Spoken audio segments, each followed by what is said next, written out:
Alright, I'm not gonna lie to you, this month has been kinda hard. Largely due to COVID-related challenges.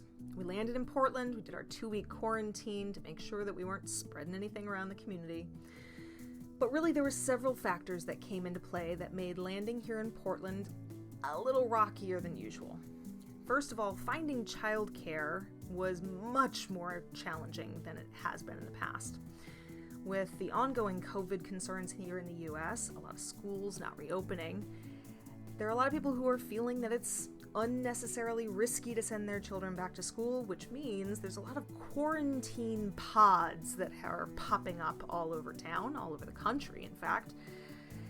And our challenge is that while everyone's looking for stability, we're only going to be here temporarily, which has become a deal breaker over and over and over again.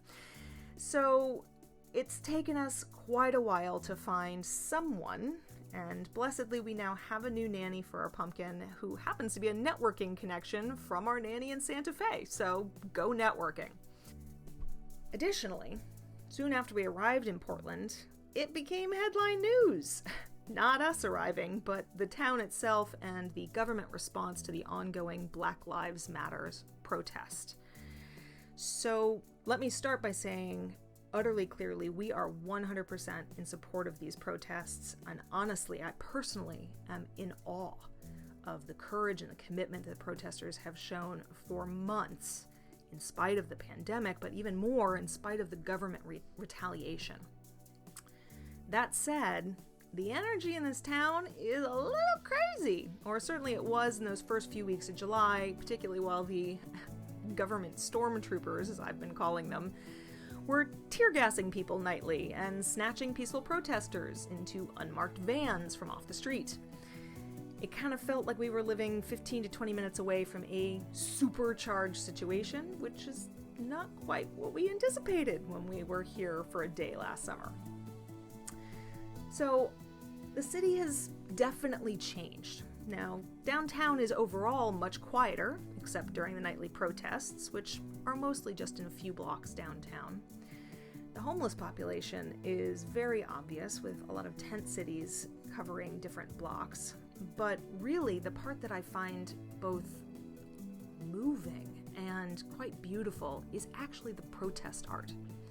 Many buildings that were boarded up first due to COVID, then due to the protests, have been transformed into whole blocks of powerful murals with both heart-wrenching and highly uplifting messages about our reality and our future.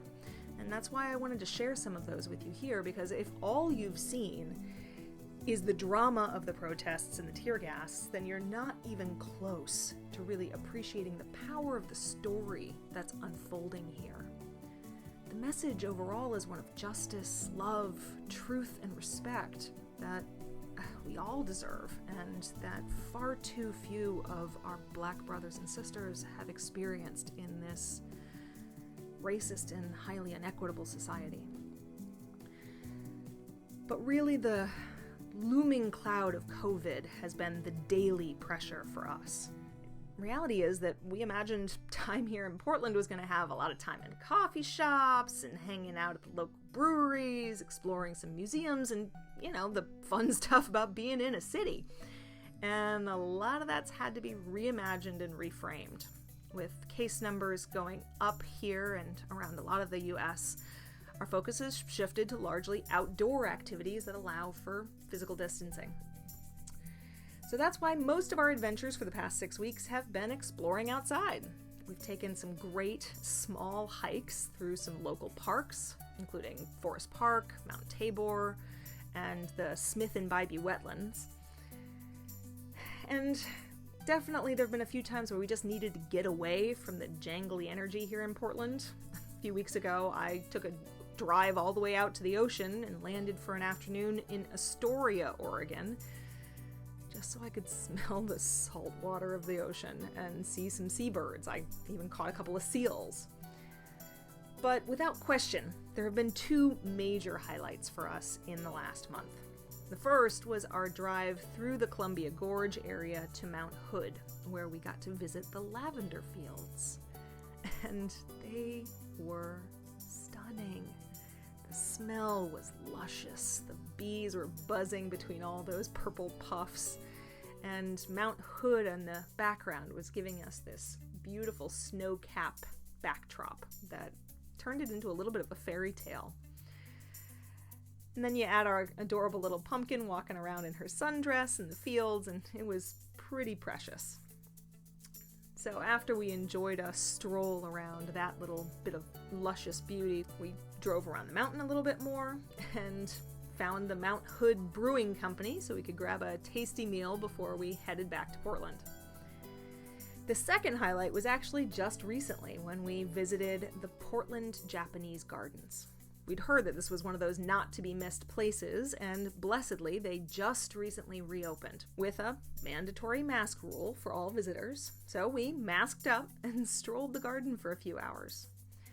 There were occasions when distancing was a little bit of a challenge, but for the most part, people were very respectful, and we were enjoying a stroll, exploring fountains and streams, the traditional Japanese lanterns and buildings at, our toddler pace. The definite highlight for our pumpkin was watching the beautiful carp swimming along next to the zigzag bridge, and those fish were huge and really fun to watch. Personally, I loved the views towards Portland and Mount Hood, which gave me just a lovely sense of peace. Then we wrapped up our awesome day with a visit to the International Rose Test Garden, wandering amongst the beautiful flowers there before an outdoor dinner at Von Ebert Brewing downtown, which was quite tasty.